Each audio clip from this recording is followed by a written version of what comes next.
Upo-upo. Opo. Upo-upo lang ba? Tayo. Ah, nandito na pala sa... Babalik ako dito, iba-vlog ko dito. Puno na kasi itong ano ko. Delete. Wag, hindi pa ako nakapag ano. Mag-edit ako mamaya. Kaya nga puro replay na ako, wala na. Ako nga din, puro replay. Vlog ng Biyernes at Sabado. Nag-replay. Ako. Vlog sana ako ng pang-friend mo. Magre-replay din ako this week kasi wala, hindi ako nakaano. Ibukas, nandyan amo ko kasi binunutan ng tatlo ang na... Nakita niyo? Yan. Ah, Saan tayo doon? Dito. kahit saan. Meron din. Kasi yung amo ko binunutan ng ano, ng ngipin. Para mas maganda rin, mas malilim doon. Kaya tatlo bantay ko bukas. Cricket? Ang ganda pala ng park. Minsan dito ako tumbay nga. Madalas, lalo na ng pandemic. Ah, Either dito, sabi sa ilalim ng tulay, doon ako natutulog. anong ilalim ng tulay? Yung ilalim ng tulay, Bukit Timah, yung Ah, yung ano, x-ray na yan. yung ano, Sa ilalim yan.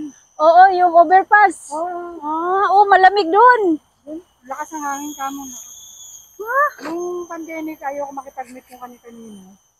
So doon ako natambay maghapon natutulog. Kasi every week pa rin ang day off ko ng pandemic. ako din, pero hindi ako. Every week din ako. I put it here. Yeah, so you have space. Then Hindi napupuno. Yan, kanina ka pa. Hindi. Dito. Okay ba naman ang kadate ko ngayon? Nilipar niyo kita yung panty mo. Sir, ganun ko talaga. Ha? Nakita ba di ay? Kita ba diya, yari ka kayo lolo. Uy, Diyan ako na natulog minsan. sus Mariosip. Saan ka naman nagto-toilet? Wala naman toilet. Eh, nang ayaw ko dito magtambay kasi walang toilet. Yun So, nga. doon ako tatambay sa ilalim ng tulay. Kasi Bukit Timah Plaza, yun ang toilet ko.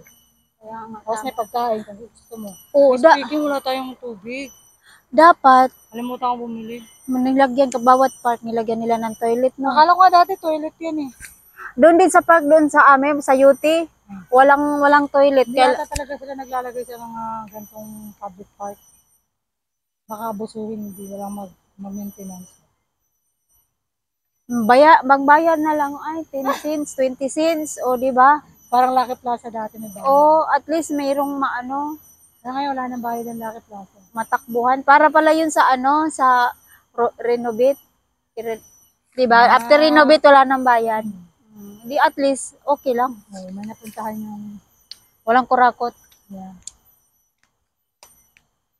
Humingi ng cricket. Cricket eh?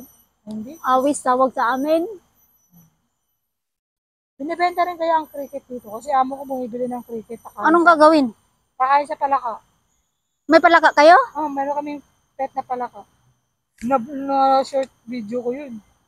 Upload ko yun. Talagang anong palaka? Yung may mga yung magaspang? Ano siya? Galing siyang Australia na palaka. Kulay green. Na makintab, na makintab. Ah, Hindi siya yung palaka dyan sa kakali. oh, yung isang mahaba yung ano, at saka yung may butlig-butlig. Mahal-mahal. Ah. Yung takot ko sa palaka, unti-unti nga nawawala kasi pinapakain ko siya. Pero yung amo ko, nilalagay niya rito pinapakain. Pero ako, mayroon akong stick. Pinapakain. Nagugulat pa nga ako pag gumagalaw. Eh. Mataas din yung ano niya, yung ambak. Hindi ko pa naman siya nakitang ambak. Pero nakakulong. Ano yung ambak? Talon! Talon. Hello, may yung tao ng Bisaya. Parang kayo ni Baki eh. kanang saksak sinagol ba? Sabi ni Mami, sabihin mo kay Raquel, magtagalog siya. Kasi hindi lahat ng viewers niya is Bisaya. Tama nga naman siya. Oo, tama nga. Yun, trying hard magtagalog tuloy yung matanda. Ilang taon na si Raquel? 43 o 44. Oh. Matanda sa akin yun. Or baka magkaedad sila ni Mami. Bakit kayo na magkaibigan o naging kaibigan? Nag-aaral ako sa Baybay Leyte kung saan yung probinsya niya. Kasi ang lolo ko is taga Baybay talaga. Ah. So marami kaming kamag-anak doon. May nagkamag-anak doon. nagtrabaho ako as katulong tapos nag-aaral ng college. Nag-self-supporting ka? Kayos. Doon ako nag-aaral ng college. Pero hindi ko natapos kasi ang boring. Okay lang yun. At least naka-step ka. Ayun, naka 3 years yata akong stay dun sa lugar nila. Kaya kami nagkakilala. Kala ko kamag-anak kayo. Hindi. Tapos yung magulang niya, close ko talaga yun. Tumira ako sa kanila, inampun nila ako. Wala ka ng magulang. Wala na, tagal na. 2009 o 2010. Pareho pala tayo. Nauna nanay ko, sumunod tatay. Pero alam mo yung namatay na yan. Ang panaginip ko bago mamatay, si nanay. Si tatay yung nakaratay, tapos si nanay yung nakasilip sa kabaon. Ang panaginip mo. Opo, pero in real life, baliktad. Si tatay ang nakasilip sa kabaong ng nanay ko. So, naniniwala ako na ang panaginip is opposite. Opposite. Meron nga ng opposite. Diba? Ako naman walang panaginip. Ay, sanay ko naman, madalas yan talagang dumalay sa panaginip. Ako hindi. Isang bisis lang ata yun. 2 bisis. Si tatay nung nakarang linggo yata. Sabi ko, ano kaya naisip ni tatay na dinalaw na naman ako? Minsan kinakausap ko yan sa panaginip ko. Bakit mo ko dinadalaw? Nung buhay ka, di mo ka dinadalaw. Alam mo, sagot niya, walang pamasahe eh. Kasi malayo. Malayo ka yata din. Hindi, sa Pilipinas ako, di ba? Bata pa ako, niwan niya kami. Sabi ko, di mo ko dinadalaw. Ay, matanda na ako sa Singapore ako, dumadalaw ka. Sabi ko, hindi mo sagutan. Walang pamasahe. Nga naman, lilipad lang siya eh. Ano ka lang matanda? Saan sila namatay mismo? Si nanay sa Maynila. Si tatay sa probinsya. Ay. Kasi si nanay, hindi siya naiuwi sa probinsya habang may sakit siya or something like that. Si tatay, alam niya siguro sarili niya na hindi niya na kaya. Umuwi siya ng probinsya namin. Doon sa Leyte. Leyte. So doon na siya. Pero namatay si nanay nasa Maynila. Doon din sila nilibing. Doon din nanay mo nilibing. Maynila. Hindi na nila Sa bagay, pagbalik ni God, magkaisa naman yan. Kahit saan ka man napunta, nilibing. Nung namatay si nanay, ilang taon kaming hindi nag-usap yan ni tatay ng buong buhay ko.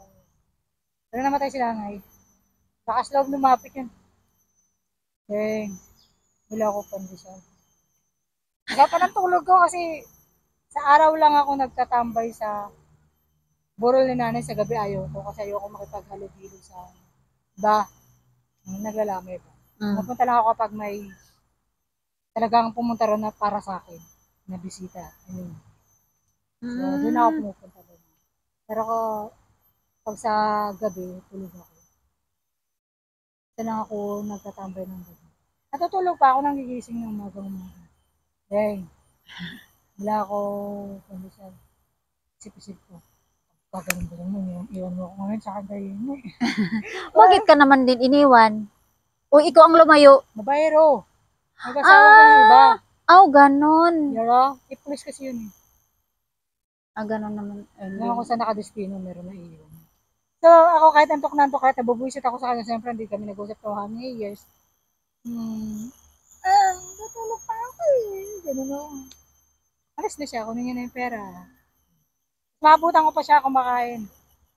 Kape tayo, tay. Kami nang isang pag-usap naman kami. Kahit na masama loob ko na, pag-usap na ako sa harap-harap. Magkarap kami. Halika tayo, dito ka sa mesa ko kumakain. At least na ano mo siya. Kami, nasikaso ko pa naman siya. Oo. Bago kami nagkahiwalay. Yun ang pinakahuli namin pagsasama. After that, nung namatay si nanay, hindi na kami hanggang sa nawala na siya. So, kasi bumalik ako dito. Nung namatay siya, wala ka doon? Wala, tapos umuwi lang ako. Mabuti umuwi ka. Pinayagan ako. Tapos, halika tayo. Dito tayo. Wala na siya, parang na-mild stroke ata siya. Di siya masyado nakakapagsalita ng matino, ng maayos. Ganun Oo. Dito, kape tayo. Ay, kape, ganun. Ano pala gusto mo? Milo. Ito, tompial ka. Ayos ka. Sabi ko, nagkabiruan na kami. Kasi yung mga taong nasa paligid na alam nila masama loob ko sa tatay. Nagkatingin lang sila. At least na nagkausap kayo, nagkabanding-banding kahit ano. Buka tayo dito, sabi niya, nak, mayroon pang pandesal. Kain kami. Yun ang huli-huli na namin. So yung beneficiary ng tatay mo, sinong saan napunta? Kasi siyempre may GSIS yun, pulisya eh. Nakuha na lang si nanay. Oo na. Si nanay lahat ang nakakuha Oo. nun. Ah, Ang lamsam niya. Lamsam. Ang hindi niya lang pinakalaman yung monthly pension. pension niya, hindi niya pinakalaman. Sinong kumuha? Natatay lang. Kung saan si tatay. Hindi, no, di wala na. Wala na din. Wala na din kasi tigok na siya, di ba? Hindi, di ba may mga beneficiary yan? Mga anak. I don't know. Pero wala yata eh. Tapos Wala na yun, ba? pag namatay na siguro, yun na yan. Ah, Yun na yung ganun. ending nun. Ay, ganun. Siguro. Pero lahat ng lansang, GSI, Nam- nakuha na ni nanay. Oo, kasi nanay mo original eh. Unahan niya si tatay kamo. Ito lang si tatay, magwi-withdraw kasama yung kabit. Si nanay, nakaganon na dun sa opisina. Ano ginagawa mo dito? Pinakita niya lahat ng papers, kuha ko na. O din. Matalinong nanay, at grade 2 lang natapos nun, pero wise yun. Hindi naman sa at least kasi lahat nanay ng mo picture ng mga original. anak niya, inattach niya dun sa lahat ng papeles niya. Kaya sabi nung judge, ba tawag dun o attorney, Ah, Nay, wala na ako makitang letra, puro na picture ng mga anak. Kasi 16 mo naman naka-attach doon. 16? Oh. Di ba? Wala na ako Ang nakita. dami pala nyo, no? Kasi pulis nga tatay mo, no? Pero original lahat yun. Isang nanay lang. Kaya nga. Kahit mabayaran Sa kabila, ko. wala kang kapatid. Wala akong na-meet nung namatay siya. Pero meron anak. I don't know. Ay, Kasi wala nga ako na-meet na kapatid ko sa labas. Ewan ko si nanay siguro, may alam. Pero nag-antay ako nung namatay si tatay na may pupunta na mag-pay respect man lang sa kung mayroon man siyang anak sa labas. Wala naman. baka wala. Baka nga wala. Kasi, Ay nga siguro. Magaling.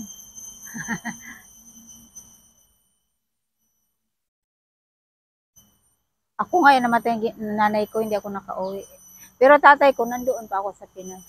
Sa Maynila ako, tapos Nabigyan ako. Kasi pinamatay nanay ko tsaka tatay ko, isa lang din ang anak. So, buwan lang din naman ang pagitan nila eh. Mga ilang buwan lang sa mga sila. Ah, So, laking pasalamat ko rin sa amo ko kasi pinayagan pa rin ako. yung dati pa, o yan ah. Hindi, dati pa. Singapore yan. 2009. 2010. Mabait mo.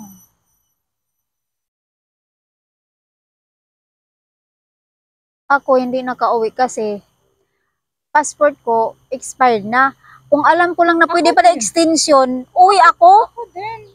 Pa-expired pa lang. Pero sa Pilipinas na ako nag-renew. Expired na talaga ako, hindi ko napansin. So,